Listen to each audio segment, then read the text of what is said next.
ഖുർആനിലെ ഏറ്റവും വൃത്തികെട്ട ഒരു കഥയാണ് നമ്മളിപ്പോൾ ചർച്ച ചെയ്തുകൊണ്ടിരിക്കുന്നത്. 36 മുതൽ 48 വരെയുള്ള വാക്യങ്ങളിലാണ് ഈ കഥ പറഞ്ഞു പോകുന്നത്. ഈ കഥയെക്കുറിച്ച് ഖുർആൻ്റെ മുഫസ്സിറുകൾ, വ്യാഖ്യാതാക്കൾ നമ്മളിൽ നിന്നും പല വസ്തുതകളും മറച്ചു വയ്ക്കാൻ വേണ്ടി പാടുപെടുകയും അതിനുവേണ്ടി പല മുഫസ്സിറുകളും പലതരത്തിൽ പരസ്പര വിരുദ്ധവും വ്യത്യസ്തവുമായ വ്യാഖ്യാനങ്ങളും വിശദീകരണങ്ങളും നൽകിക്കൊണ്ട് വായനക്കാരെ, വിശ്വാസികളെ കബളിപ്പിക്കാൻ ശ്രമിക്കുന്നതാണ് നമുക്ക് കാണാൻ കഴിയുന്നത്. 36-ാമത്തെ വാക്യമാണ് കഴിഞ്ഞ ക്ലാസ്സിൽ നമ്മൾ വിശദമായിട്ട് ചർച്ച ചെയ്തത്. ഇവിടെ ഞാൻ ശ്രദ്ധിച്ച മറ്റൊരു കാര്യം, ഖുർആനിലെ ഏതൊരു വാക്യവും പ്രത്യേകിച്ച് ചരിത്രവും സന്ദർഭവും ഒക്കെ ആയി ബന്ധപ്പെടുത്തി മാത്രം വിശദീകരിക്കപ്പെടുന്ന വാക്യങ്ങൾക്കൊക്കെ സബബുൻ നുസൂലുണ്ട്, അവതരണ സന്ദർഭം. ഇവിടെയും അവതരണ സന്ദർഭമുണ്ട്, വ്യക്തമാണ്. എല്ലാ മുഫസ്സിറുകളും പല രീതിയിൽ വളച്ചും തിരിച്ചുമൊക്കെ അത് പറഞ്ഞിട്ടുമുണ്ട്. നമ്മളെ തെറ്റിദ്ധരിപ്പിക്കാൻ വേണ്ടി കുറേ നുണകളും അതിനകത്ത് പറഞ്ഞിട്ടുണ്ട്. എന്നാൽ ഈ സബബുൻ നുസൂൽ മാത്രം സമാഹരിച്ചുണ്ടാക്കിയ വാഹിദിയുടെ അസ്ബാബുൻ നുസൂൽ എന്ന തഫ്സീറിൽ ഞാൻ ഇതിൻ്റെ സന്ദർഭം നോക്കാൻ വേണ്ടിയിട്ട് എടുത്തു നോക്കുമ്പോൾ ഈ 36 മുതൽ 48 വരെയുള്ള വാക്യങ്ങൾക്ക്, ആ വാക്യങ്ങളിൽ ഈ വിഷയവുമായി ബന്ധപ്പെട്ട വാക്യങ്ങൾക്കൊന്നും തന്നെ വാഹിദി ഒരക്ഷരം മിണ്ടിയിട്ടില്ല. എല്ലാം ഇങ്ങനെ ബ്ലാങ്ക് ആയിട്ടാണ് കാണുന്നത്. നോ തഫ്സീർ അവൈലബിൾ. ഇതിൻ്റെ സന്ദർഭം അറിയാത്തത് കൊണ്ടോ വാഹിദിക്ക് ഇതിൻ്റെ സന്ദർഭം കിട്ടാത്തത് കൊണ്ടാണ് അസ്ബാബുൻ നുസൂലിൽ നിന്ന് ഇത് ഒഴിവാക്കിയത് എന്ന് ഞാൻ കരുതുന്നില്ല. മറിച്ച് ഇതിൻ്റെ സന്ദർഭം വാഹിദിക്ക് കിട്ടിയത് മനുഷ്യൻ്റെ മുമ്പിൽ പറയാൻ പറ്റാത്തതാണ് എന്ന് അന്ന് തന്നെ അദ്ദേഹത്തിന് ബോധ്യപ്പെട്ടതുകൊണ്ട് അദ്ദേഹം വളരെ സമർത്ഥമായിട്ട് സ്കിപ്പ് ചെയ്തു പോയതാണ് എന്നാണ് ഞാൻ മനസ്സിലാക്കുന്നത്. മറ്റ് മുഫസ്സിറുകളൊക്കെ ഇതിനെക്കുറിച്ചുള്ള ശരിയായ വസ്തുതകൾ നമ്മുടെ മുമ്പിൽ മറച്ചു വെക്കാൻ വേണ്ടിയിട്ട് കള്ളക്കഥകൾ മെനഞ്ഞുണ്ടാക്കിയിരിക്കുകയാണ്. ആ കള്ളക്കഥകളിൽ തന്നെ ഒരുപാട് വൈരുദ്ധ്യങ്ങളുണ്ട്. വൈരുദ്ധ്യങ്ങൾ മാത്രമല്ല, മനുഷ്യൻ്റെ സാമാന്യ യുക്തിയെ ചോദ്യം ചെയ്യുന്ന ഒരുപാട് നുണകൾ അതിൻ്റെ അകത്തുണ്ട്. മൗദൂദി വേറൊരു കഥ അവതരിപ്പിക്കുന്നുണ്ട്. പക്ഷേ മൗദൂദി പറഞ്ഞ കഥ അതിനേക്കാളും വലിയ മണ്ടത്തരാണ്. അതിനൊന്നിനും ഒരു വസ്തുതാപരമായ ചരിത്രപരമായ നിലനിൽപ്പില്ല, യുക്തിപരമായ ഒട്ടും തന്നെ നിലനിൽപ്പില്ല. പക്ഷേ എന്താണ് യഥാർത്ഥത്തിൽ സംഭവം? എന്തിനു വേണ്ടിയായിരുന്നു ഈ സൈനബയെ സെയ്ദിൻ്റെ തലയിൽ വെച്ച് കെട്ടിയത്?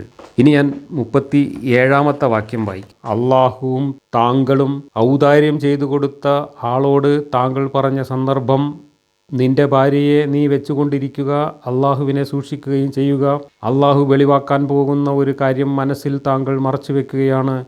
താങ്കൾ ഭയപ്പെടുവാൻ ഏറ്റവും അവകാശപ്പെട്ടവൻ അള്ളാഹുവായിട്ടും ജനങ്ങളെ ഭയപ്പെടുന്നു. അങ്ങനെ സെയ്ദ് അവളെ സംബന്ധിച്ച് ആവശ്യം പൂർത്തിയായി നിർവഹിച്ചു കഴിഞ്ഞപ്പോൾ അവളെ താങ്കൾക്ക് നാം ഭാര്യയാക്കി തന്നു. ദത്തുപുത്രന്മാരുടെ ഭാര്യമാരെ വിവാഹം ചെയ്യുന്നതിൽ അവർ ഭാര്യമാരെ സംബന്ധിച്ച് തങ്ങളുടെ ആവശ്യം പൂർണ്ണമായി നിർവഹിച്ചു കഴിഞ്ഞാൽ സത്യവിശ്വാസികളുടെ മേൽ യാതൊരു വിഷമവും ഉണ്ടാവാതിരിക്കുവാൻ വേണ്ടിയാണ് അള്ളാഹുവിൻ്റെ കൽപ്പന നടപ്പിൽ വരുത്തപ്പെടുന്നതാകുന്നു. ഇവിടെയാണ് കഥയുടെ യഥാർത്ഥ തുടക്കം. അള്ളാഹുവും താങ്കളും ഔദാര്യം ചെയ്തു കൊടുത്തിട്ടുള്ള ഒരാളോട് താങ്കൾ പറഞ്ഞു, നിന്റെ ഭാര്യയെ നീ വെച്ചുകൊണ്ടിരിക്കുക, അള്ളാഹുവിനെ സൂക്ഷിക്കുകയും ചെയ്യുക. ആരാണ് ഈ താങ്കളും അള്ളാഹുവും ഔദാര്യം ചെയ്തു കൊടുത്ത ആൾ? അത് വ്യാഖ്യാതാക്കൾ പറയുന്നത് മുഹമ്മദിൻ്റെ ദത്തുപുത്രനായിരുന്ന സെയ്ദ് ആണ് എന്നാണ്. എന്തുകൊണ്ടാണ് ഔദാര്യം ചെയ്തു കൊടുത്തവൻ എന്ന് ആ മനുഷ്യനെ അപമാനിച്ചുകൊണ്ട്, ആ മനുഷ്യൻ്റെ വ്യക്തിത്വത്തെ ഇടിച്ചു താഴ്ത്തിക്കൊണ്ട്, താൻ ജീവിക്കുന്നത് എൻ്റെ ഔദാര്യം കൊണ്ടാണടോ എന്ന അഹങ്കാരത്തിൻ്റെ സ്വരം ഉയർത്തിക്കൊണ്ട് മുഹമ്മദ് തൻ്റെ ദത്തുപുത്രൻ്റെ നേരെ ഈ വൃത്തികെട്ട വചനം മൊഴിഞ്ഞത് എന്തുകൊണ്ടായിരുന്നു? എന്തിനു വേണ്ടിയായിരുന്നു? എന്താണ് മുഹമ്മദ് ഇയാൾക്ക് ചെയ്തു കൊടുത്ത ഔദാര്യം? മുഹമ്മദും അള്ളാഹുവും ഔദാര്യം ചെയ്തു കൊടുത്തു എന്ന് പറഞ്ഞു. മുഹമ്മദും അള്ളാഹു രണ്ടല്ല ഒന്നാണ് എന്ന് നമ്മൾ ഇതിനകം തെളിയിച്ചു കഴിഞ്ഞിട്ടുണ്ട്. ആ മുഹമ്മദ് എന്തിനാണ് ഞാൻ ഔദാര്യം ചെയ്തവനാണ് നീ എന്ന് അവനെ ബോധ്യപ്പെടുത്തുമാറ് അള്ളാഹുവിൻ്റെ പേരും പറഞ്ഞ് ഈ വെളിപാട് ഇറക്കിയത്? അതിന് ഔദാര്യത്തിൻ്റെ കഥ മൗദൂദിയും കൂറ്റനാടും അമാനി മൗലവിയും മറ്റു തഫ്സീറുകളും ഒക്കെ വിശദീകരിക്കുന്നുണ്ട്. നമുക്ക് നോക്കാം എന്താണ് ഔദാര്യം എന്ന്. മൗദൂദി എഴുതി വച്ചിട്ടുള്ള വ്യാഖ്യാനമാണ് ഞാൻ വായിക്കുന്നത്. ഇവിടം മുതൽ 48-ാം സൂക്തം വരെയുള്ള വചനങ്ങൾ നബിയും സൈനബും തമ്മിൽ വിവാഹം നടക്കുകയും കപടവിശ്വാസികളും ജൂതന്മാരും ബഹുദൈവാരാധകരും അതേപ്പറ്റി വമ്പിച്ച ദുഷ്പ്രചരണങ്ങൾ ഉയർത്തിവിടുകയും ചെയ്ത സന്ദർഭത്തിൽ അവതരിച്ചതാണ്. പ്രകൃത സൂക്തങ്ങൾ പാരായണം ചെയ്യുമ്പോൾ ഈ വസ്തുത ഓർത്തിരിക്കേണ്ടതാണ്.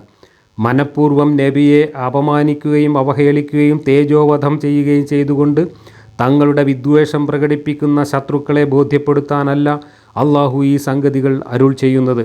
ശത്രുക്കളുടെ അപവാദ പ്രചാരണ സംരംഭത്തിൻ്റെ സ്വാധീനത്തിൽ നിന്ന് മുസ്ലിങ്ങളെ രക്ഷിക്കുകയും അവരിൽ പരന്നേക്കാവുന്ന സന്ദേഹങ്ങളെ ദൂരീകരിക്കുകയുമാണ് ഈ വചനങ്ങളുടെ യഥാർത്ഥ ഉദ്ദേശ്യം. അള്ളാഹുവിൻ്റെ വചനം നിഷേധികളെ തൃപ്തിപ്പെടുത്തുകയില്ലെന്ന് വ്യക്തമാണല്ലോ.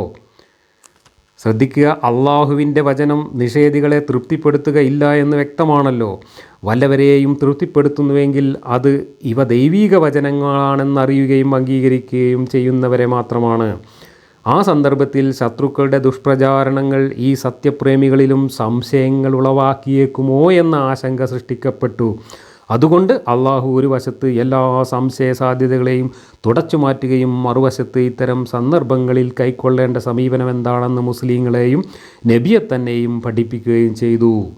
അപ്പോൾ അന്ന് തന്നെ അത്യാവശ്യം നന്നായിട്ട് ആളുകൾ ഇത് കൈകാര്യം ചെയ്തിട്ടുണ്ട്. മുഹമ്മദിനെയും മുഹമ്മദിൻ്റെ അള്ളാഹുവിനെയും നന്നായിട്ട് എതിരാളികൾ പഞ്ഞിക്കിട്ടിട്ടുണ്ട് ഈ ഒരു അവസരത്തിൽ എന്നർത്ഥം. അപ്പോൾ അവിടെ ഉണ്ടായ സ്വന്തം അനുയായി വൃന്ദത്തിലുണ്ടായ ആശയക്കുഴപ്പവും അവരിലുണ്ടായ മുറുമുറുപ്പും ഒക്കെ അടിച്ചമർത്താൻ വേണ്ടിയാണ് മുഹമ്മദ് ഇതിനൊക്കെ ന്യായീകരണമായിട്ട് ഇവിടെ നിന്ന് അങ്ങോട്ട് പറയുന്ന വാക്യങ്ങളെല്ലാം അവതരിപ്പിച്ചത് എന്നാണ്. എന്നാൽ ഈ വാക്യങ്ങളൊക്കെ ഈ ഖുർആനിൽ നമുക്ക് ലഭ്യമായി എന്നതാണ് അന്നും ഇന്നും ഈ മതം വിശ്വസിക്കുന്ന ആളുകളിലും ഈ മതത്തിൽ നിന്ന് പുറത്തു പോകാൻ ഇടയായ ആളുകളിലും മറ്റുള്ളവരിലുമൊക്കെ ആരായിരുന്നു മുഹമ്മദ്, ആരായിരുന്നു അള്ളാഹു എന്ന് കൃത്യമായി മനസ്സിലാക്കി കൊടുക്കുന്നതിനും വലിയ പരുക്ക് ഈ മതത്തിന് ഏൽപ്പിക്കുന്നതിനും ഇത് കാരണമായിട്ടുണ്ട്. അപ്പോൾ തലക്ക് വെളിവുള്ള ഒരു ദൈവം ഇങ്ങനെ ഒരു സംഭവം തൻ്റെ ദൈവദൂതൻ്റെ ജീവിതത്തിൽ ഉണ്ടാകും എന്ന് മുൻകൂട്ടി അറിഞ്ഞിട്ട് ആ സമയത്ത് ഇറക്കാൻ വേണ്ടിയിട്ടും അതിനെ ന്യായീകരിച്ച് വഷളാക്കാൻ വേണ്ടിയിട്ടും കുറേ ആയത്തുകൾ പ്രപഞ്ചം ഉണ്ടാക്കുന്നതിന് മുമ്പ് തയ്യാറാക്കി വെച്ചു എന്ന് കരുതുന്നതാണോ? അതോ ഈ മുഹമ്മദ് തൻ്റെ വൃത്തികെട്ട ചിന്തകളിൽ നിന്നും തൻ്റെ സ്വാർത്ഥ താല്പര്യങ്ങളിൽ നിന്നും ഉളവായ ഒരു വൃത്തികേടിനെ മറ്റുള്ളവരുടെ മുമ്പിൽ തൽക്കാലം ന്യായീകരിച്ച് പിടിച്ചു നിൽക്കാൻ വേണ്ടി നടത്തിയ ശ്രമങ്ങളാണോ ഇത് എന്ന് സാമാന്യ ബുദ്ധിയുള്ളവർക്ക് ആലോചിക്കാം. തുടർന്ന് മൗദൂദി എഴുതുന്നത് ഇങ്ങനെയാണ്: ശേഷം വെളിപ്പെടുത്തി പറഞ്ഞിട്ടുള്ളതുപോലെ സെയ്ദാണ് ഉദ്ദേശ്യം. അദ്ദേഹത്തിന് അള്ളാഹുവിങ്കൽ നിന്നുള്ള ഔദാര്യം എന്തായിരുന്നു, നബിയിൽ നിന്നുള്ള ഔദാര്യം എന്തായിരുന്നു, അത് മനസ്സിലാക്കുവാൻ അദ്ദേഹത്തിൻ്റെ ചരിത്രം സംക്ഷിപ്തമായെങ്കിലും പറയേണ്ടിയിരിക്കുന്നു. അപ്പോൾ നിൻ്റെയും അള്ളാഹുവിൻ്റെയും ഔദാര്യം സ്വീകരിച്ചവൻ എന്ന ഖുർആനിലെ ഈ വൃത്തികെട്ട വചനത്തിന് മൗദൂദി പറയുന്ന ന്യായീകരണങ്ങളാണിത്. എന്താണ് മുഹമ്മദ് സെയ്ദിന് ചെയ്തു കൊടുത്ത ഔദാര്യം എന്നാണ് ചരിത്രം വിശദീകരിച്ചുകൊണ്ട് നമുക്ക് പറഞ്ഞു തരുന്നത്. ഇദ്ദേഹം വാസ്തവത്തിൽ കൽബ് ഗോത്രത്തിലെ ഹാരിസത്തുബിന് സെറാഹീലിൻ്റെ മകനായിരുന്നു. ത്വയ്യ് ഗോത്രത്തിൻ്റെ ഒരു ശാഖയായ മഇൻ വംശത്തിൽപ്പെട്ട സഅലബയുടെ പുത്രി സുഅദായായിരുന്നു മാതാവ്. സെയ്ദിന് 8 വയസ്സുള്ളപ്പോൾ മാതാവ് അദ്ദേഹത്തിൻ്റെ പിതൃഗൃഹത്തിൽ വിട്ടിട്ടുപോയി. അവിടെ വെച്ച് ഖൈനുബിന് ജസർ ഗോത്രക്കാർ അവരുടെ സങ്കേതം ആക്രമിക്കുകയും കൊള്ളയടിക്കുകയും ചെയ്തു. അവർ അടിമകളായി പിടിച്ചവരിൽ സെയ്ദും ഉണ്ടായിരുന്നു. അവരദ്ദേഹത്തെ തായിഫിനടുത്തുള്ള ഉക്കാൾ മേളയിൽ കൊണ്ടുവന്ന് വിറ്റു. ഖദീജയുടെ മച്ചുനനായ ഹക്കീമുബിന് ഹിസാമായിരുന്നു കൊണ്ടത്. അദ്ദേഹം ആ അടിമക്കുട്ടിയെ മക്കയിൽ കൊണ്ടുവന്നു തൻ്റെ മച്ചുനിച്ചിയുടെ സേവനത്തിനായി നേർന്നു. നബി ഖദീജയെ വിവാഹം ചെയ്തപ്പോൾ അവരോടൊപ്പം സെയ്ദും ഉണ്ടായിരുന്നു. സെയ്ദിൻ്റെ നടപടികളും പെരുമാറ്റവുമെല്ലാം തിരുമേനിക്ക് നന്നേ ഇഷ്ടപ്പെട്ടു. തിരുമേനി സെയ്ദിനെ തനിക്ക് വേണമെന്ന് ഖദീജയെ അറിയിച്ചു. അങ്ങനെ ആ ഭാഗ്യവാനായ കുട്ടി ഏതാനും വർഷങ്ങൾക്ക് ശേഷം പ്രവാചകനായിരിക്കുന്ന സൃഷ്ടിശ്രേഷ്ഠനായ വ്യക്തിയുടെ സന്നിധിയിലെത്തി. അന്ന് സെയ്ദിന് 15 വയസ്സായിരുന്നു. കുറച്ചു കാലം കഴിഞ്ഞപ്പോൾ സെയ്ദിൻ്റെ പിതാവും പിതൃവ്യനും തങ്ങളുടെ പുത്രൻ മക്കയിൽ ഉണ്ടെന്നറിഞ്ഞു. അവനെയും അന്വേഷിച്ച് മക്കയിൽ വന്നു നബിയുടെ അടുത്തെത്തി തിരുമേനിയോട് അവർ അപേക്ഷിച്ചു: അങ്ങേക്ക് നഷ്ടപരിഹാരമായി എന്തു വേണമെങ്കിലും തരാം, ഞങ്ങളുടെ കുട്ടിയെ ഞങ്ങൾക്ക് വിട്ടുതരുമാറാകണം. തിരുമേനി പറഞ്ഞു: ഞാൻ കുട്ടിയെ വിളിച്ച് അവൻ്റെ ഇഷ്ടം പോലെ ചെയ്യാൻ പറയാം. അവൻ നിങ്ങളോടൊപ്പം വരുന്നോ എൻ്റെ കൂടെ കഴിയാനാണോ ഇഷ്ടപ്പെടുന്നത് എന്ന് സ്വയം തീരുമാനിക്കട്ടെ. നിങ്ങളോടൊപ്പം പോരാൻ ആഗ്രഹിക്കുന്നെങ്കിൽ എനിക്ക് യാതൊരു നഷ്ടപരിഹാരവും വേണ്ട. ഞാൻ വെറുതെ തന്നെ നിങ്ങൾക്കവനെ വിട്ടു തന്നേക്കാം. പക്ഷേ അവൻ എൻ്റെ കൂടെ കഴിയാനാണ് ആഗ്രഹിക്കുന്നതെങ്കിൽ എൻ്റെ കൂടെ കഴിയാൻ ഇഷ്ടപ്പെടുന്ന ഒരുവനെ എങ്ങനെയെങ്കിലും അട്ടിപ്പായിക്കുന്നവനല്ല ഞാൻ. അവർ പറഞ്ഞു, ഏറ്റവും വിശിഷ്ടമായ ന്യായമാണല്ലോ അങ്ങ് പറഞ്ഞത്. കുട്ടിയെ വിളിച്ചു ചോദിച്ചാലും.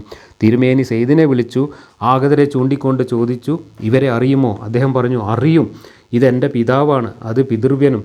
തിരുമേനി പറഞ്ഞു, നിനക്ക് ഇവരെയും എന്നെയും അറിയാമല്ലോ. ഇനി നിനക്ക് പൂർണ്ണ സ്വാതന്ത്ര്യമുണ്ട്. വേണമെങ്കിൽ അവരുടെ കൂടെ പോകാം, അല്ലെങ്കിൽ എൻ്റെ കൂടെ വസിക്കുകയും ചെയ്യാം. അദ്ദേഹം പറഞ്ഞു, ഞാൻ അങ്ങയെ വിട്ട് ആരുടെ കൂടെയും പോകാൻ ആഗ്രഹിക്കുന്നില്ല. അദ്ദേഹത്തിൻ്റെ പിതാവും പിതൃവ്യനും പറഞ്ഞു, ഓ സെയ്ദ്, നീ സ്വാതന്ത്ര്യത്തെക്കാൾ അടിമത്തത്തെ ഇഷ്ടപ്പെടുന്നുവോ? നിന്റെ മാതാപിതാക്കളെയും ബന്ധുക്കളെയും വെടിഞ്ഞ് അന്യരുടെ കൂടെ കഴിയാൻ ആഗ്രഹിക്കുന്നുവെന്നോ? സെയ്ദ് മറുപടി പറഞ്ഞു, ഇദ്ദേഹത്തിൽ കാണുന്ന മഹൽ ഗുണങ്ങൾ അനുഭവിച്ച എനിക്ക് ഇനി ഈ ലോകത്ത് യാതൊരാൾക്കും അദ്ദേഹത്തെക്കാൾ മുൻഗണന നൽകാൻ കഴിയില്ല. സെയ്ദിൻ്റെ ഈ മറുപടി അദ്ദേഹത്തിൻ്റെ പിതാവിനെയും പിതൃവ്യനെയും സന്തുഷ്ടരാക്കി. തിരുമേനി അപ്പോൾ തന്നെ സെയ്ദിനെ സ്വതന്ത്രനാക്കുകയും ഹറമിൽ പോയി ഖുറൈശി സഭയിൽ ഇപ്രകാരം പ്രഖ്യാപിക്കുകയും ചെയ്തു, എല്ലാ ജനങ്ങളും സാക്ഷികളാകുവീൻ. ഇന്നു മുതൽ സെയ്ദ് എൻ്റെ പുത്രനാകുന്നു. ഞാൻ അവനിൽ നിന്നും അവൻ എന്നിൽ നിന്നും അനന്തരാവകാശമെടുക്കുന്നതാകുന്നു. ഇതിൻ്റെ അടിസ്ഥാനത്തിൽ ആളുകൾ അദ്ദേഹത്തെ സെയ്ദ് ബിൻ മുഹമ്മദ് എന്ന് വിളിച്ചു തുടങ്ങി. ഇതെല്ലാം പ്രവാചകത്വ ലബ്ധിക്ക് മുമ്പ് നടന്ന സംഭവങ്ങളാണ്. പിന്നീട് മുഹമ്മദ് പ്രവാചകത്വ ലബ്ധി കൊണ്ട് അനുഗ്രഹീതനായപ്പോൾ ഒരു നിമിഷം പോലും സംശയിക്കാതെ അദ്ദേഹത്തിൻ്റെ പ്രവാചകത്വ വാദം കേട്ട മാത്രയിൽ അംഗീകരിച്ച 4 ആളുണ്ടായിരുന്നു. ഖദീജ, സെയ്ദ്, അലി, അബൂബക്കർ എന്നിവരായിരുന്നു അവർ. അന്നു സെയ്ദിന് 30 വയസ്സായിരുന്നു. അപ്പോഴേക്കും പ്രവാചകനെ സേവിച്ചുകൊണ്ട് അദ്ദേഹം 15 വർഷം പിന്നിട്ടിരുന്നു. ഹിജറക്ക് ശേഷം 4-ാം ആണ്ടിൽ നബി തൻ്റെ പിതൃ സഹോദരി പുത്രിയായ സൈനബിനെ അദ്ദേഹത്തിന് വിവാഹം ചെയ്തു കൊടുത്തു. സെയ്ദിനു വേണ്ടി തിരുമേനി തന്നെ വിവാഹമൂല്യം നൽകി. വീട്ടാവശ്യങ്ങൾക്കായി കുറേ സാധനങ്ങളും നൽകി. ഇതൊക്കെ ഊഹാപോഹങ്ങളുടെ അടിസ്ഥാനത്തിലും ഈ ഖുർആനെ ന്യായീകരിക്കാനും ഈ മുഹമ്മദിനെ ഗ്ലോറിഫൈ ചെയ്യാനും ഒക്കെ വേണ്ടിയിട്ട് എഴുതി വെച്ചിട്ടുള്ള കള്ളക്കഥകളാണ്. ആ കള്ളക്കഥകളെ പിന്നെയും അതിശയോക്തികൾ കൂട്ടിച്ചേർത്ത് വ്യാഖ്യാതാക്കൾ ഇങ്ങനെ നമ്മുടെ മുമ്പിൽ അവതരിപ്പിച്ച് തരുന്നതാണ്. അതുകൊണ്ടാണ് അതിനകത്തൊക്കെ വൈരുദ്ധ്യങ്ങൾ വന്നത്. ഇനിയിപ്പോൾ ഈ സെയ്ദ് ഇങ്ങനെ ബാപ്പ വീട്ടുകാർ തിരഞ്ഞു വന്നപ്പോൾ ഞാൻ പോരുന്നില്ല, ഇയാൾ വലിയ മഹാനാണ് എന്നൊക്കെ പറയുന്നതൊക്കെ കള്ളക്കഥകളാവാനാണ് സാധ്യത. മുഹമ്മദ് സെയ്ദിനെ ഖദീജയുടെ കയ്യിൽ നിന്ന് ഏറ്റെടുക്കാനും സ്വാതന്ത്ര്യം കൊടുത്തു, എൻ്റെ മകൻ എന്നൊക്കെ പറഞ്ഞ് പ്രഖ്യാപിക്കാനൊക്കെ ഉള്ള കാരണം ഇവൻ ഒരു വിനീത വിധേയനായ അടിമയായി തൻ്റെ കൂടെ ജീവിക്കും, തനിക്ക് വേണ്ട എല്ലാ സേവനങ്ങളും ചെയ്തു കൊടുക്കും എന്ന് മുഹമ്മദിന് ഇവൻ്റെ സ്വഭാവത്തിൽ നിന്ന് ബോധ്യമായതുകൊണ്ടാണ്. അപ്പോൾ ഇവനെ എങ്ങനെ വേണമെങ്കിലും കബളിപ്പിക്കാനും പറ്റിക്കാനും പറ്റും, ഇവനൊരു തനി പാവമാണ് എന്ന് മനസ്സിലാക്കിയ മുഹമ്മദിൻ്റെ ഉഡായിപ്പുകൾക്കെല്ലാം ഇവനെ ഉപയോഗപ്പെടുത്താം എന്ന് കണ്ടിട്ടാണ് മുഹമ്മദ് ഇവനെ ഏറ്റെടുക്കുന്നതും ഇവനെ മകനായി പ്രഖ്യാപിക്കുന്നതും ഒക്കെ.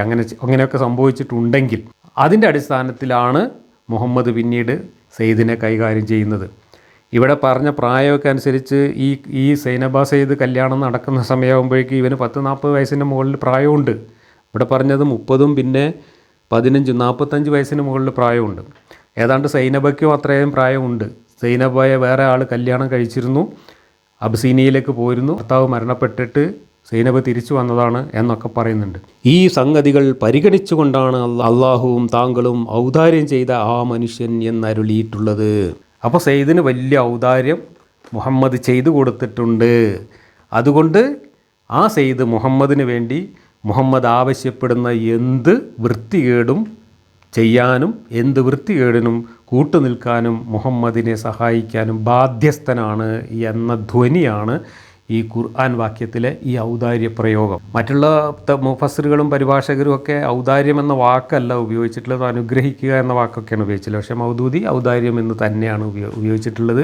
മറ്റു പലരും ഔദാര്യം എന്ന് തന്നെയാണ് ഉപയോഗിച്ചിട്ടുള്ളത്. ഇനി ജലാലൈനി ഇതിൻ്റെ തഫ്സീറിൽ പറഞ്ഞിട്ടുള്ളത് ഇങ്ങനെയാണ്: This was Sayyid ibn Harisa, who had been a prisoner of war before the coming of Islam in the period of Jahiliyyah. The Messenger of Allah purchased him before his call to prophethood and then manumitted him and adopted him as his son.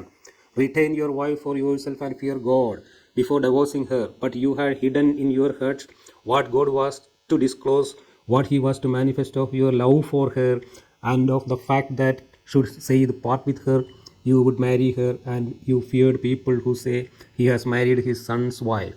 Though God is worthier than you should fear him in all things, so take her in marriage and do not be concerned with what people say.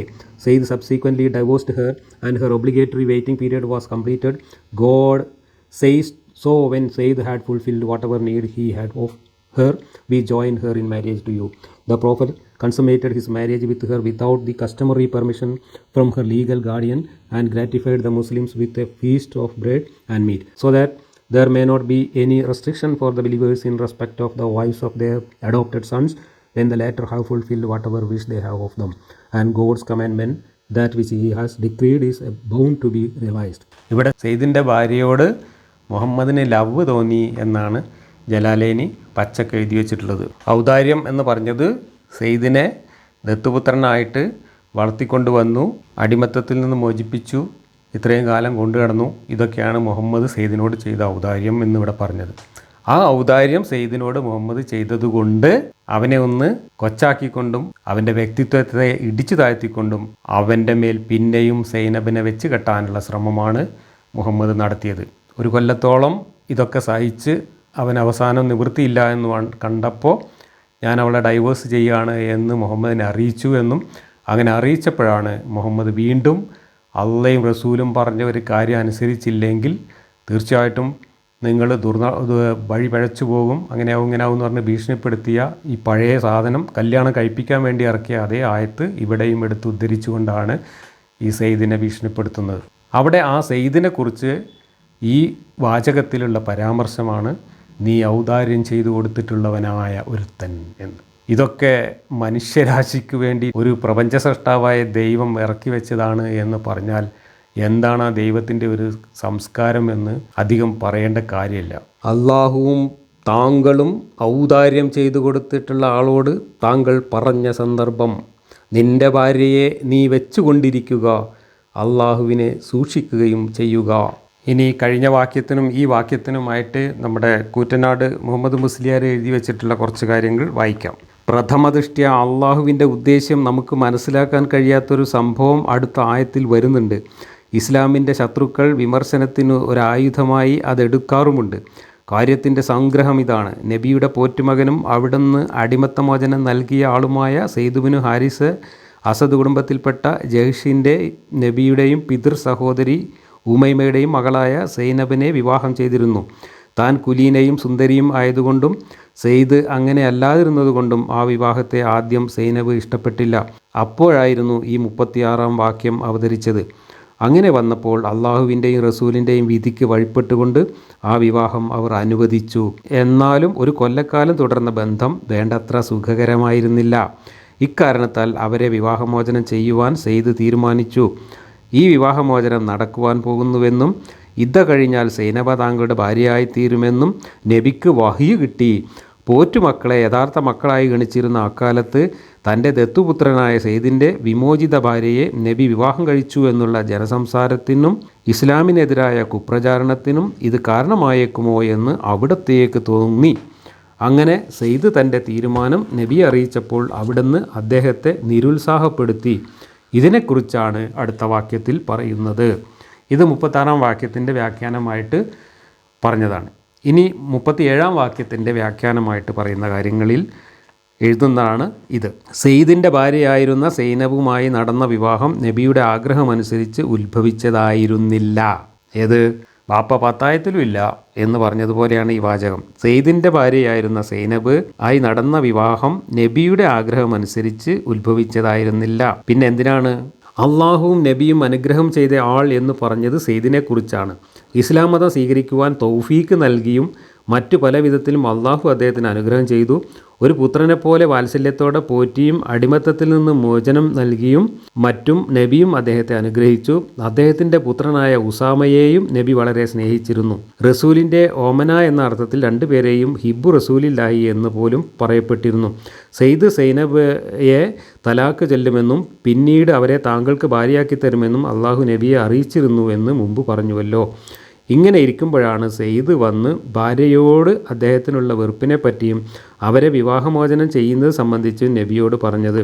അപ്പോൾ അള്ളാഹു ഉദ്ദേശിച്ച കാര്യം വെളിപ്പെടുത്തേണ്ട സമയത്ത് അവൻ ഉദ്ദേശിച്ചതുപോലെ വെളിപ്പെടുത്തിക്കൊള്ളും. അതിപ്പോൾ സെയ്ദിനോട് പറയേണ്ടതില്ല എന്ന് വെച്ച് സാധാരണ നിലയിൽ അദ്ദേഹത്തെ ഗുണദോഷിക്കുകയാണ് നബി ചെയ്തത്. അവളോട് അനിഷ്ടം വെച്ച് പോരുന്നതിൽ അള്ളാഹുവിനെ സൂക്ഷിക്കുകയും അവളെ കൂടെ നിർത്തുകയും ചെയ്യണമെന്ന് നബി നിർദ്ദേശിച്ചു.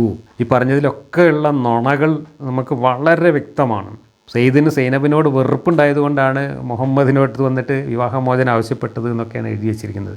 സെയ്ദിന് സൈനബിനോടുള്ള വെറുപ്പുകൊണ്ടൊന്നുമല്ല, സൈനബയെ മുഹമ്മദ് കണ്ണു വെച്ചിട്ടുണ്ട് എന്നും അല്ലെങ്കിൽ മുഹമ്മദ് ഉപയോഗപ്പെടുത്തുന്നുണ്ട് എന്നും അത് സഹിക്കാവുന്നതിൻ്റെ പരിധി വിട്ടിട്ടുണ്ട് എന്നും ബോധ്യമായപ്പോഴാണ് ഇനി ഞാൻ ഒഴിവാക്കി തരാം എന്ന് പറഞ്ഞുകൊണ്ട് മുഹമ്മദിനെ സെയ്ദ് സമീപിക്കുന്നത്. അതിനെയാണ് ഇവിടെ സൈനബിനോടുള്ള വെറുപ്പ് കാരണം വന്ന് പറഞ്ഞു എന്നൊക്കെ നുണ എഴുതി വെച്ചിട്ടുള്ളത്.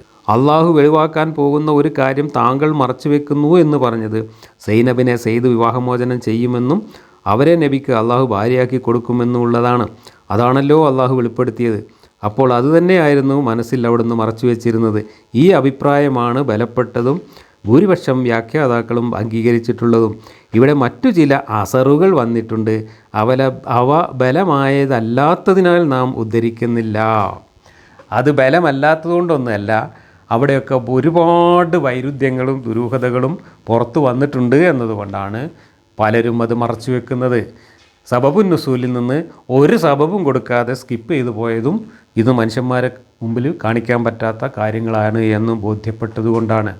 അപ്പോൾ എന്തൊക്കെയോ ഇവിടെ നമ്മുടെ മുമ്പിൽ ഇവർ മറച്ചു വെക്കുന്നു.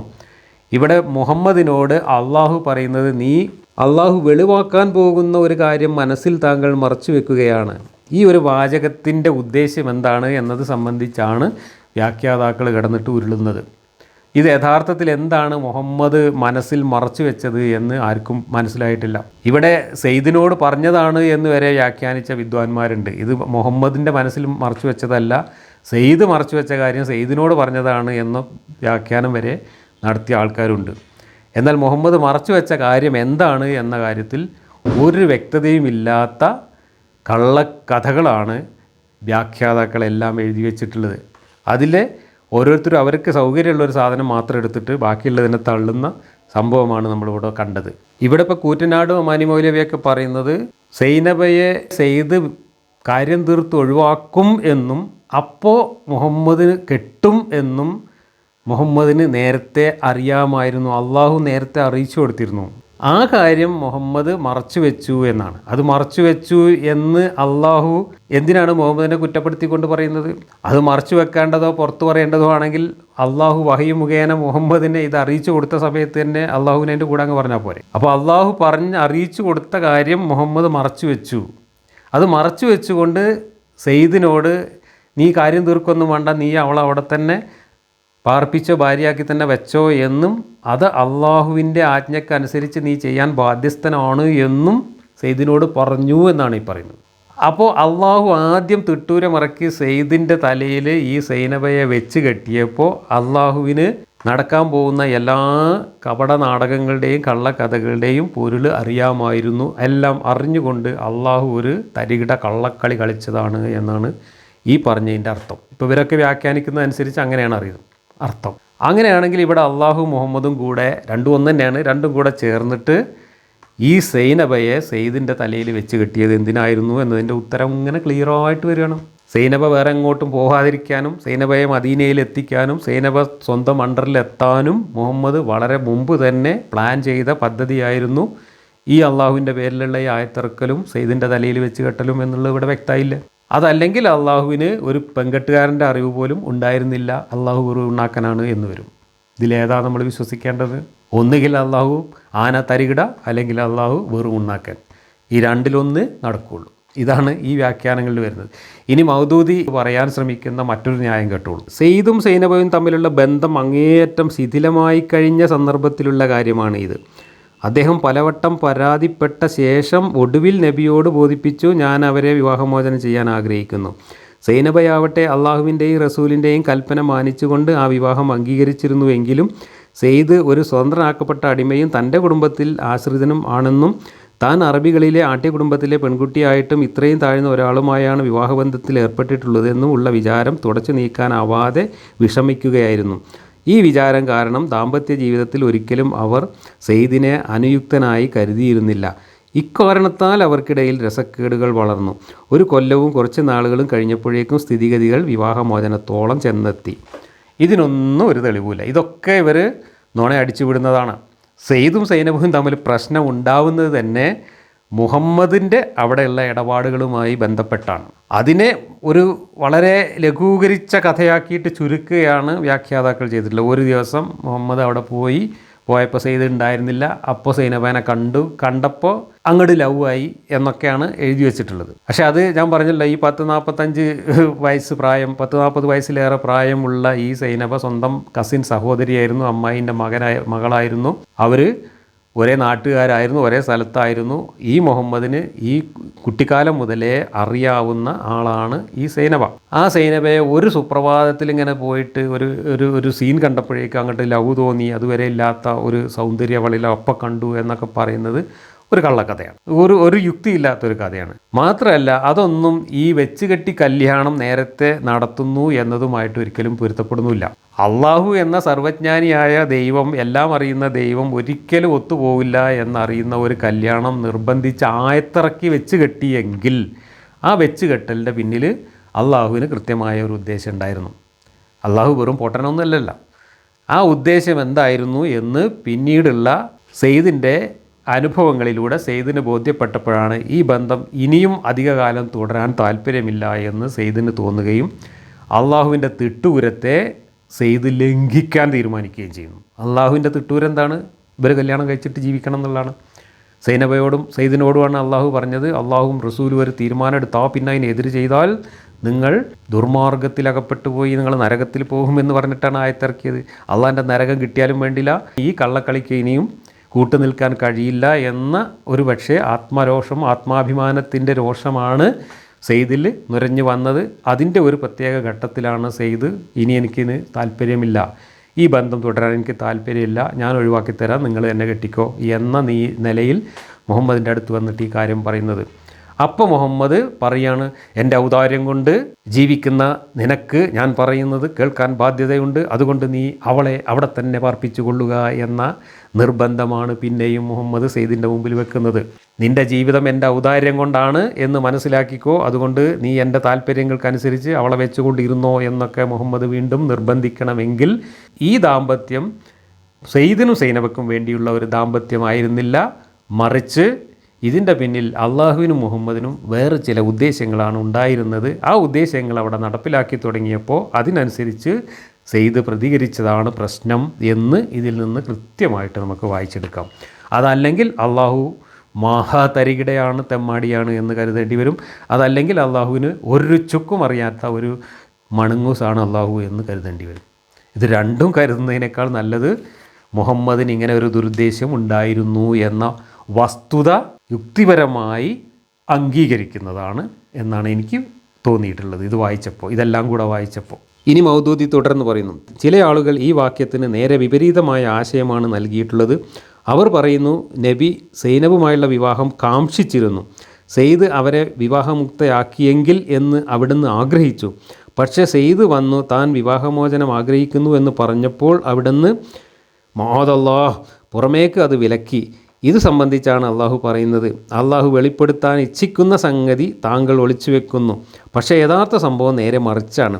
ഈ സൂറയിലെ 1, 2, 3, 7 സൂക്തങ്ങൾ ഇതോട് ചേർത്ത് വായിച്ചു നോക്കിയാൽ സെയ്ദ് സൈനബ് ദാമ്പത്യം ശിഥിലമായി തുടങ്ങിയപ്പോൾ തന്നെ സെയ്ദ് തൻ്റെ ഭാര്യയെ വിവാഹമോചനം ചെയ്താൽ ആ വിവാഹമുക്തയെ താങ്കൾ വിവാഹം ചെയ്യണമെന്ന് അള്ളാഹു നബിയോട് നിർദ്ദേശിച്ചിരുന്നുവെന്ന് വ്യക്തമായി മനസ്സിലാക്കാം.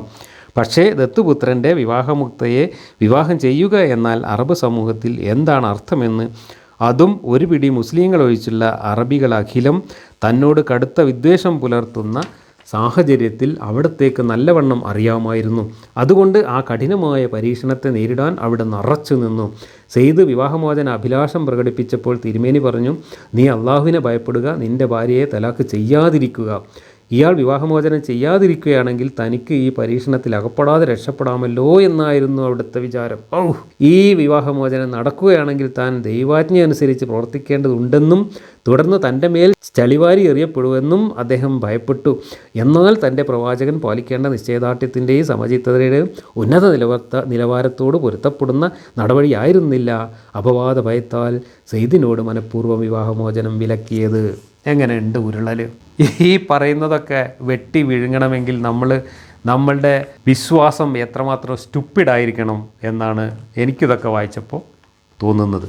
ഇനി ഇങ്ങനെ ഒരു കല്യാണം വെച്ച് കെട്ടിയതിൻ്റെയും അതിൻ്റെയൊക്കെ ഉദ്ദേശം എന്താണ് എന്നാണ് ഇനി പറയാൻ പോകുന്നത്.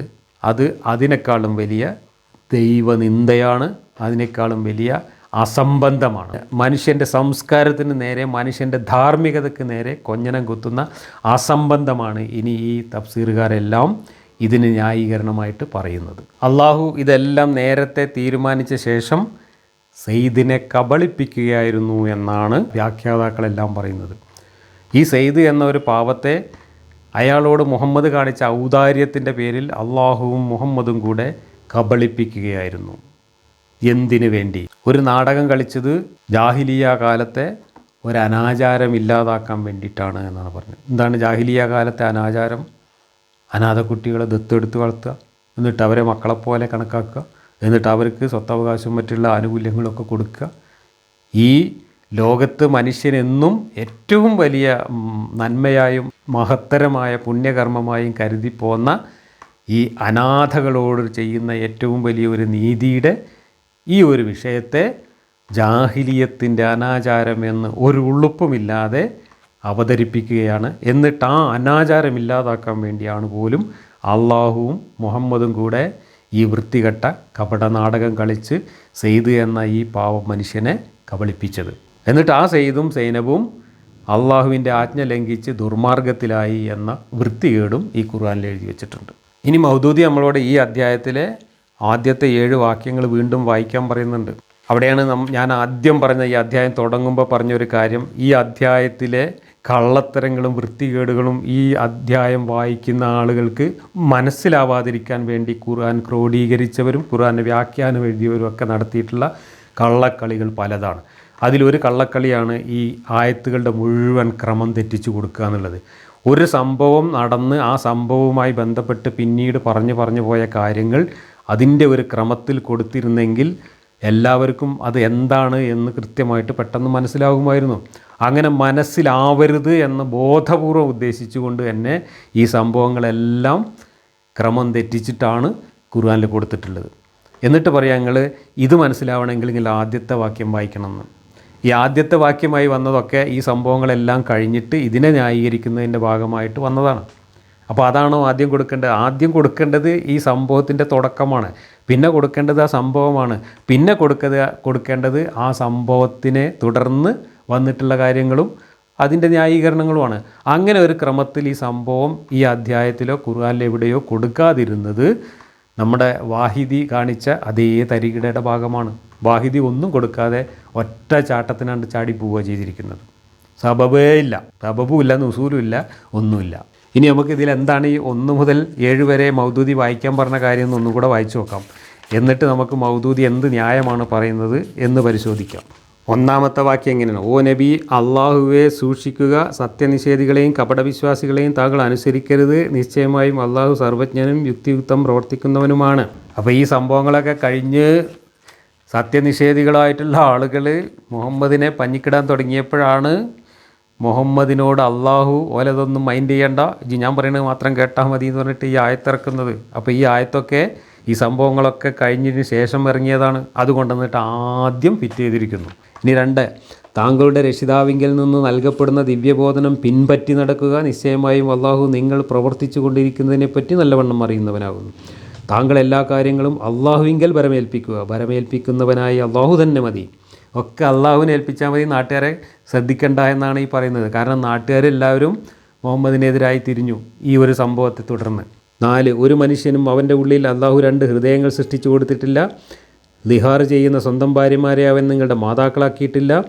നിങ്ങളുടെ ദത്തുപുത്രന്മാരെ അവൻ നിങ്ങളുടെ യഥാർത്ഥ മക്കളും ആക്കിയിട്ടില്ല. അതൊക്കെ നിങ്ങളുടെ വായ കൊണ്ട് പറയുന്ന വെറും വാക്കുകളാണ്. അള്ളാഹു യഥാർത്ഥം പറയുന്നു, അവൻ സന്മാർഗം കാട്ടിത്തരികയും ചെയ്യുന്നു. അപ്പോൾ ദത്തുപുത്രന്മാർ സ്വന്തം മക്കളാണ് എന്നായിരുന്നു അവിടെ കണക്കാക്കിയിരുന്നത്. അതനുസരിച്ച് സ്വന്തം മരുമകളെ മുഹമ്മദ് ഇങ്ങനെ തരികിട കാണിച്ച് കെട്ടി എന്നുള്ളത് നാട്ടിൽ വലിയ സംസാര വിഷയമായി. അതിൽ മാനക്കേട് തോന്നിയ മുഹമ്മദ് എല്ലാം അള്ളാഹുവിൽ ഭരമേൽപ്പിച്ചുകൊണ്ട്, എല്ലാം അള്ളാഹുവിനെ കൊണ്ട് ന്യായീകരിച്ചുകൊണ്ട് പറയുന്നതാണ് ഇതെല്ലാം. അപ്പോൾ ഈ പറഞ്ഞ വാക്യങ്ങളൊക്കെ ഈ സെയ്ദ് സൈനബ സംഭവത്തെ തുടർന്ന് വന്നിട്ടുള്ള വാക്യങ്ങളാണ്. 5-ാമത്തെ വാക്യം, അവരെ തങ്ങളുടെ പിതാക്കളോട് ചേർത്തുകൊണ്ട് നിങ്ങൾ വിളിച്ചുകൊള്ളുക. അതാണ് അള്ളാഹുവിങ്കൽ ഏറ്റവും നീതിയുള്ളത്. ഇനി അവരുടെ പിതാക്കളെ നിങ്ങൾക്കറിയില്ലെങ്കിൽ അവർ മതത്തിൽ നിങ്ങളുടെ സഹോദരന്മാരും നിങ്ങളുടെ ബന്ധപ്പെട്ടവരുമാകുന്നു. നിങ്ങളുടെ പക്കൽ നിന്നും അബദ്ധം വന്നു പോയതിൽ കുറ്റമൊന്നുമില്ല. പക്ഷേ മനഃപൂർവ്വം ചെയ്തതിലാണ് കുറ്റമുള്ളത്. അള്ളാഹു വളരെ പൊറുക്കുന്നവനും പരമകാരുണികനുമാകുന്നു.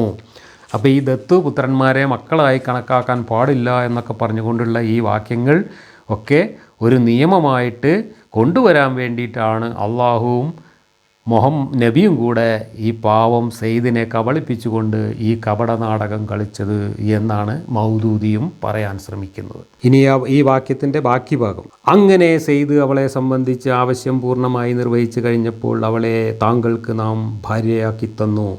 ദത്തുപുത്രന്മാരുടെ ഭാര്യമാരെ വിവാഹം ചെയ്യുന്നതിൽ അവർ ഭാര്യമാരെ സംബന്ധിച്ച് തങ്ങളുടെ ആവശ്യം പൂർണ്ണമായി നിർവഹിച്ചു കഴിഞ്ഞാൽ സത്യവിശ്വാസികളുടെ മേൽ യാതൊരു വിഷമവും ഉണ്ടാകാതിരിക്കുവാൻ വേണ്ടിയാണ് അങ്ങനെ ചെയ്തത്. അള്ളാഹുവിൻ്റെ കൽപ്പന നടപ്പിൽ വരുത്തപ്പെടുന്നതാകുന്നു. അള്ളാഹുവിൻ്റെ കൽപ്പന നടപ്പിൽ വരുത്തപ്പെടുന്നതാകുന്നു എന്ന് പറഞ്ഞത് സെയ്ദിൻ്റെ കാര്യത്തിൽ നടപ്പിലാക്കിയിട്ടില്ല. സെയ്ദിൻ്റെയും സൈനബയുടെയും കാര്യത്തിൽ അള്ളാഹുവിൻ്റെ കൽപ്പന എന്തായിരുന്നു? അള്ളയും റസൂലും ഒരു കാര്യം തീരുമാനിച്ചാൽ അതിനെതിരെ ചിന്തിക്കാനോ പ്രവർത്തിക്കാനോ പാടില്ല എന്നതായിരുന്നു അള്ളാഹുവിൻ്റെ കൽപ്പന. പക്ഷേ സെയ്ദ് ഒരു കൊല്ലം കഴിയുന്നതിന് മുമ്പ് അള്ളാഹുവിൻ്റെ കൽപ്പന ലംഘിച്ചുകൊണ്ട് സൈനബയെ വിവാഹമോചനം ചെയ്തു. കല്യാണം കഴിക്കുമ്പോൾ തന്നെ സൈനബ ഇഷ്ടമല്ല പറഞ്ഞു, സൈനബൻ്റെ വീട്ടുകാർ ഇഷ്ടമല്ല പറഞ്ഞു. അള്ളാഹുവും റസൂലും കൂടെ ഒരു കാര്യം തീരുമാനിച്ച് ആയത്തിറക്കി വെച്ച് കെട്ടി കല്യാണം. ആ വെച്ച് കെട്ടി കല്യാണം പിന്നീട് ഒരു പൊളിഞ്ഞ ദാമ്പത്യമായി കുറഞ്ഞ കാലം കൊണ്ട് തന്നെ ഇല്ലാതായി. അപ്പോൾ അള്ളാഹുവിൻ്റെ കൽപ്പന വെറും പാഴ്വാക്കായിട്ട് അവിടെ ഭവിക്കുകയാണ് ചെയ്തത്. ഇവിടെ എന്താണ് വീമ്പ് പറയുന്നത്? അള്ളാഹുവിൻ്റെ കൽപ്പനയൊക്കെ പ്രാവർത്തികമാക്കപ്പെടുന്നു എന്നാണ്. ഒന്നും പ്രാവർത്തികമാക്കുന്നില്ല. അള്ളാഹുവിൻ്റെ കൽപ്പനയൊക്കെ പ്രാവർത്തികമാക്കാനുള്ളതായിരുന്നില്ല, മറിച്ച് ആളുകളെ കബളിപ്പിച്ച് ലംഘിക്കാനുള്ളതായിരുന്നു എന്നാണ് ഈ കഥയിൽ നമ്മൾ കാണുന്നത്. അങ്ങനെ സെയ്ദ് അവളെ സംബന്ധിച്ച് ആവശ്യം പൂർണ്ണമായി നിർവഹിച്ചു കഴിഞ്ഞപ്പോൾ താങ്കൾക്ക് നാം സൗജാക്കി തന്നു, ഇണയാക്കി തന്നു എന്നാണ് ഇവിടെ കൊടുത്തിട്ടുള്ളത്. എന്നാൽ ഇവിടെ സൈനബയെ മുഹമ്മദ് കല്യാണം കഴിച്ചു എന്നാണ് ചരിത്രകാരന്മാർ പറയുന്നത്. പക്ഷേ ചരിത്രത്തിൽ അങ്ങനെ ഒരു കല്യാണം നടന്നിട്ടില്ല. കല്യാണം നടക്കണമെങ്കിൽ, ഇസ്ലാമികമായിട്ടൊരു കല്യാണം നടക്കണമെങ്കിൽ ഒരു പെണ്ണിൻ്റെ രക്ഷിതാവ് വന്നിട്ട് കൈ പിടിച്ചിട്ടും നിക്കാഹിൻ്റെ വചനങ്ങൾ ചൊല്ലണം. ഇവിടെ ഏത് രക്ഷിതാവാണ് മുഹമ്മദിന് സൈനബയെ കല്യാണം കഴിച്ചു കൊടുത്തത്? മാത്രമല്ല ഈ പുതിയാപ്പള പെണ്ണിന് മഹർ കൊടുക്കണം.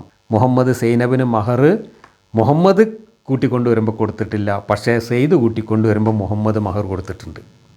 അപ്പോൾ മഹർ അന്നേ കൊടുത്തിട്ടുണ്ട് എന്ന് സെയ്ദിൻ്റെ തലയിൽ ഭാര്യ എന്നും പറഞ്ഞ് വെച്ച് കെട്ടുമ്പോൾ തന്നെ മുഹമ്മദാണ് മഹർ കൊടുത്തത്.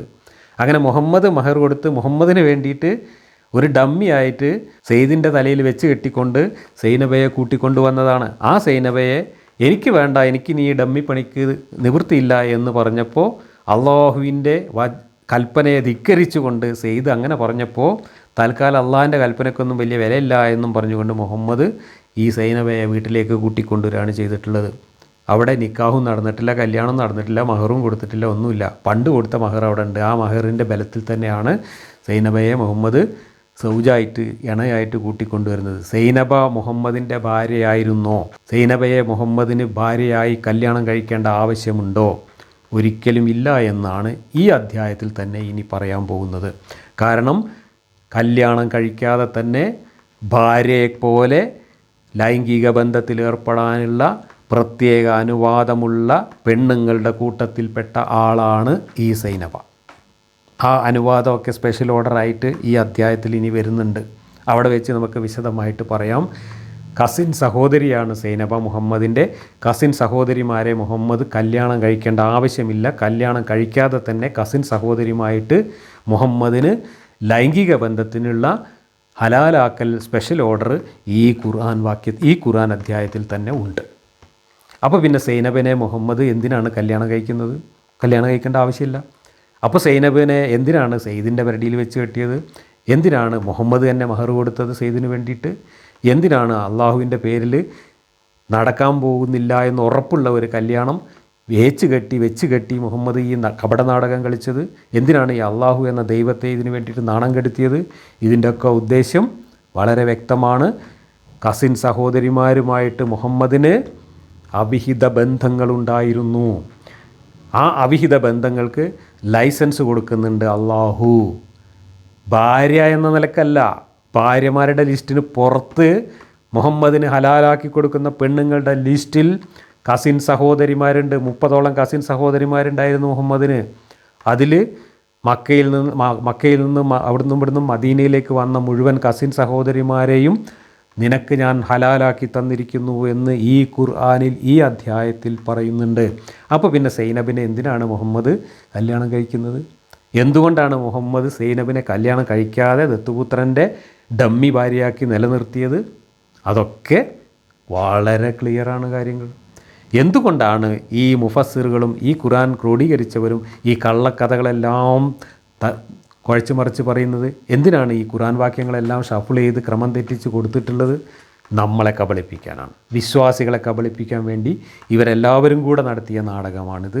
അള്ളാഹു മുഹമ്മദും കൂടി ഒരു കള്ളനാടകം നടത്തിയതിൽ നിന്നും വിശ്വാസികളുടെ ഇടയിൽ വിശ്വാസക്കുറവും സംശയവും ജനിക്കാതിരിക്കാൻ വേണ്ടി ഈ ഖുർആൻ്റെ വ്യാഖ്യാതാക്കൾ നടത്തിയിട്ടുള്ള കള്ളക്കളികളാണ് നമ്മൾ ഈ കാണുന്നതെല്ലാം. എന്തായാലും കഥ അവസാനിക്കുന്നില്ല, പറഞ്ഞു തുടങ്ങുന്നേ ഉള്ളൂ. അടുത്ത വാക്യം മുതൽ നമുക്ക് ഈ കഥയുടെ തുടർച്ചയിലേക്ക് പോകാം.